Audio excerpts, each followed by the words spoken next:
ओम नमः शिवाय। दोस्तों, महादेव की कृपा आप सबके ऊपर बनी रहे, यही कामना करती हूँ। और इसी कामना के साथ आज का जो वीडियो है वो मैं शुरू कर रही हूँ। दोस्तों, आज के वीडियो में मैं बात करने वाली हूँ वट सावित्री व्रत में बाल जो है वो धोने चाहिए या नहीं धोने चाहिए, किस दिन धोने चाहिए, किस प्रकार से धोने चाहिए। साथ ही साथ वट सावित्री व्रत में नई साड़ी जो है वो पहननी चाहिए या पुरानी साड़ी पहननी चाहिए। हर साल नई साड़ी खरीदना जरूरी है। आज के वीडियो में संपूर्ण प्रश्नों का जवाब जो है वो मैं देने वाली हूँ। तो चलिए शुरू करते हैं आज का वीडियो और बता देती हूँ आपको सारे प्रश्नों के जवाब। तो बात करूँ वट सावित्री व्रत की, तो आने वाली 6 जून को साल 2024 में दिन गुरुवार को वट सावित्री का व्रत जो है वो किया जाएगा। इस दिन अमावस्या पड़ेगी। अमावस्या वाले दिन बाल जो है वो नहीं धोए जाते हैं, ऐसा कहीं लिखा नहीं है, लेकिन हम अपने बड़े बुजुर्गों से सुनते चले आ रहे हैं कि अगर हम अमावस्या वाले दिन बाल जो है वो धोते हैं तो हमारे सुहाग की क्षति होती है। इसलिए हमें अमावस्या वाले दिन बाल जो है वो नहीं धोने चाहिए। तो हमें किस दिन धोना चाहिए? तो क्योंकि इस दिन गुरुवार भी पड़ रहा है तो आप बुधवार वाले दिन जो बाल हैं वो धो सकते हैं। कोई दिक्कत, कोई परेशानी जो है वो नहीं है। लेकिन कई बार क्या होता है, बहुत सारी ऐसी बहनें जो व्रत रखती हैं तो पूर्णतः साफ सुथरा जो है वो होने चाहती हैं। जैसे वो शौच इत्यादि के लिए जाती हैं, नित्य क्रियाएं करती हैं, तो उनको ऐसा लगता है कि हम वट सावित्री व्रत या किसी भी व्रत में बाल धो के जब तक स्नान न कर ले तब तक अपने आप को शुद्ध जो है वो नहीं समझते। ये बिल्कुल सत्य है कि जिस दिन हम व्रत करें उस दिन हमें पूर्णतः साफ स्वच्छ जो है वो होना चाहिए। किसी भी व्रत को अगर हम शुरू करते हैं तो उसकी अगर हम कथा पढ़ते हैं तो सब में ये लिखा होता है कि अच्छे से नित्य कर्मों के बाद साफ सुथरा होकर स्नान इत्यादि करके उसके बाद पूजा पाठ जो है वो करना चाहिए। तो साफ सुथरे का मतलब यही होता है कि आपको स्नान वगैरह जो है वो अच्छे से करना है। तो इस दिन बाल जो है वो नहीं धुले जाते हैं। लेकिन जब आप बाल धुलें तो मान लीजिए आपने जैसे सुबह व्रत है, क्योंकि गुरुवार भी पड़ रहा है, अमावस्या तिथि भी पड़ रही है, वट सावित्री का व्रत भी है, और आप ऐसे में सोच रही हैं कि पूजा जो है वो हम करेंगे तो पूर्णतः शुद्ध जो है मान लीजिए शौच इत्यादि गई हैं तो अपने आप को साफ जो है वो नहीं समझ रही हैं।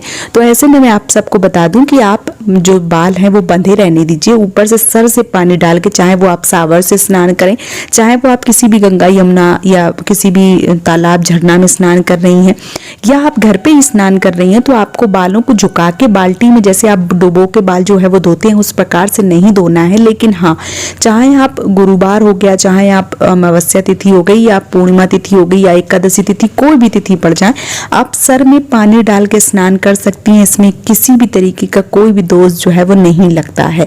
उसी प्रकार से अगर आप अमावस्या वाले दिन बाल धोना चाहती हैं, आप व्रत कर रही हैं और आपको ऐसा लग रहा है कि आप पूर्णतः शुद्ध नहीं हुई हैं, तो आप सर से पानी, जैसे आपने चोटी बना के रखी है, जूड़ा बना के रखा, तो बना रहने दीजिए। ऊपर से आप सावर चला लें या बकेट से पानी डाल रहे हैं, डिब्बे से डाल रहे हैं, स्नान जैसे भी कर रहे हैं, आप सर से पानी डाल के स्नान कर लें।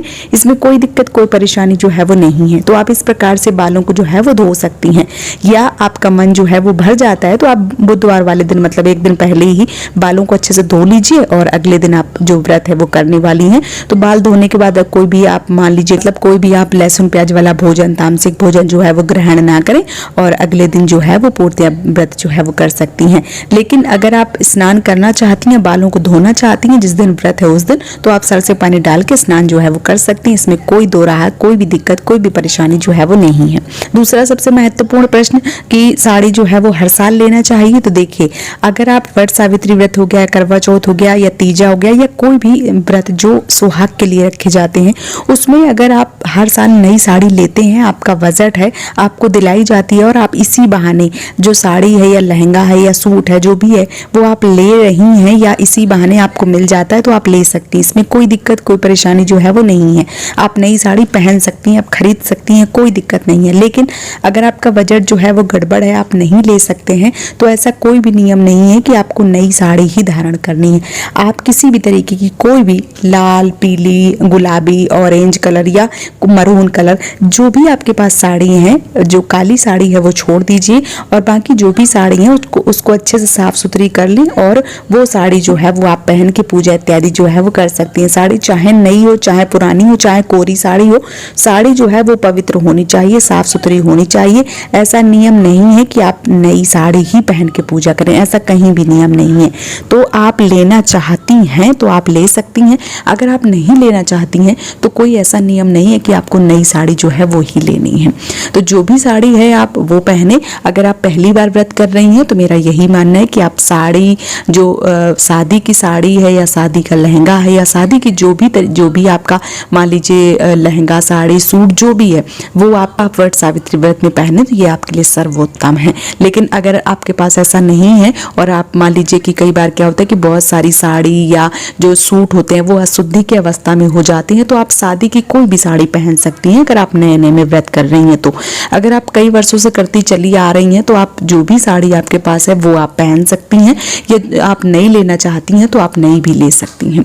तो ये आपके प्रश्नों के जवाब जो है वो मैंने दे दिए हैं। उम्मीद करती हूँ कि आज का वीडियो आप सबको काफी अच्छे से समझ में आ गया होगा। दोस्तों अगर पूजा पाठ और भक्ति से जुड़े वीडियो आप सब देखना चाहते हैं और आप सबको पसंद आ रहे हैं तो प्लीज मुझे सपोर्ट कीजिए और इस चैनल को सब्सक्राइब जरूर कीजिए।